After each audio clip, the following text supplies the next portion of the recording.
پیارے بچوں، آج ہم آپ کو ایک کہانی سناتے ہیں جس میں ایک راجا ہوتا ہے اور اس کا ایک بیٹا شہزادہ ہوتا ہے۔ وہ دونوں بہت ہی ہنسی خوشی زندگی گزارتے ہیں۔ تو چلیں آئیں ہم ان کے محل میں ان کی باتیں سنتے ہیں۔ بیٹا، اب تم بڑے ہو گئے ہو، اب تم اس چڑیا کے ساتھ کھیلنے والے نہیں رہے۔ ابھی تمہیں باہر لوگوں میں نکلنا چاہیے۔ تم ایک راجا کے بیٹے ہو، آگے جا کے تم نے اس ملک کی باغ دوڑ سنبھالنی ہے۔ تمہیں لوگوں میں گلنا ملنا چاہیے، ان سے مل کے ان کے کیا حالات ہیں وہ سارا پتہ کرنا چاہیے تاکہ تم ایک بہت ہی اچھا راجا بنو۔ بابا، آپ ہر وقت مجھے اس چڑیا کے تانے مارتے ہیں۔ یہ چڑیا نہیں، یہ ٹونی ہے اور یہ میری دوست ہے۔ یہ ایک بہت ہی اچھی سمجھدار چڑیا ہے۔ میں اس سے باتیں کرتا ہوں۔ یہ بہت ہی پیاری ہے اور مشکل میں میرے کام آتی ہے۔ مجھے بہت ہی زیادہ جو مشورے دیتی ہے اور میرا ساتھ دیتی ہے۔ آپ اس کو کبھی بھی ایسی چڑیا نہ کہیں، اس کا نام ٹونی ہے اور آپ اسے پلیز ایسا برا نہ کہا کریں۔ راجا کی بات سن کے شہزادہ غصے سے محل سے چلا جاتا ہے اور راجا اپنے وزیر کو بلاتا ہے اور اس سے بات کرتا ہے کہ شہزادے کو کیسے سمجھائیں۔ شیخ و وزیر، تم میرے دوست بھی ہو اور میرے وزیر بھی ہو۔ مجھے ایک اچھا سا مشورہ دو کہ میں اس بیٹے کو کیسے سمجھاؤں تاکہ اس کی سمجھ میں بات آ جائے اور یہ اپنی حرکتوں سے باز آ جائے۔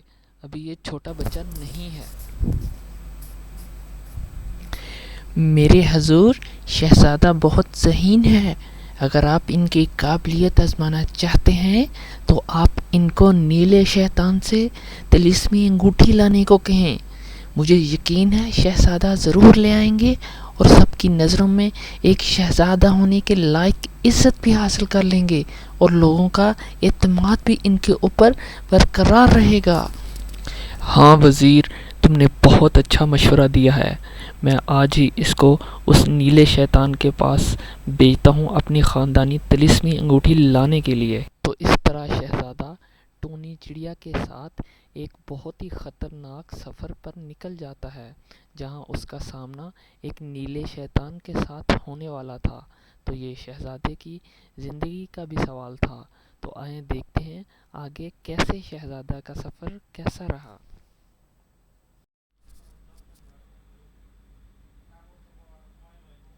ایسے چلتے چلتے شہزادہ ایک ایسی جگہ پہ پہنچتا ہے جہاں ایک بندہ نماز پڑھ رہا ہوتا ہے۔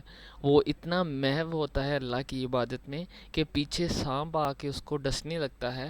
تو اتنے میں شہزادہ پہنچ جاتا ہے۔ شہزادہ اس سانپ کو مار دیتا ہے اور وہ جو نماز پڑھتا ہے وہ اس کے لیے دعا کرتا ہے کہ اللہ پاک آپ کی ساری مشکلات آسان فرمائیں اور غیب سے آپ کی مدد فرمائیں۔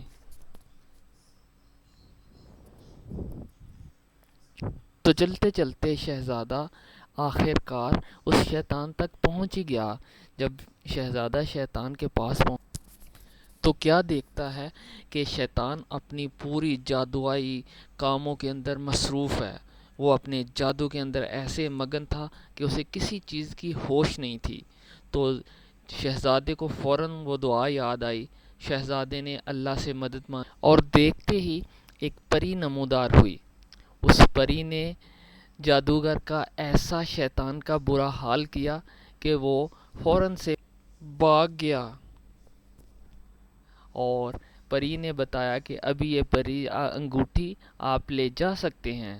تو شہزادے نے وہ انگوٹھی لی اور خوشی خوشی واپس اپنے محل میں آ گیا۔ راجا یہ دیکھ کر بہت خوش ہوا۔ اس نے شہزادے اور پری دونوں کی شادی کروا دی اور اسے راجا بنا دیا۔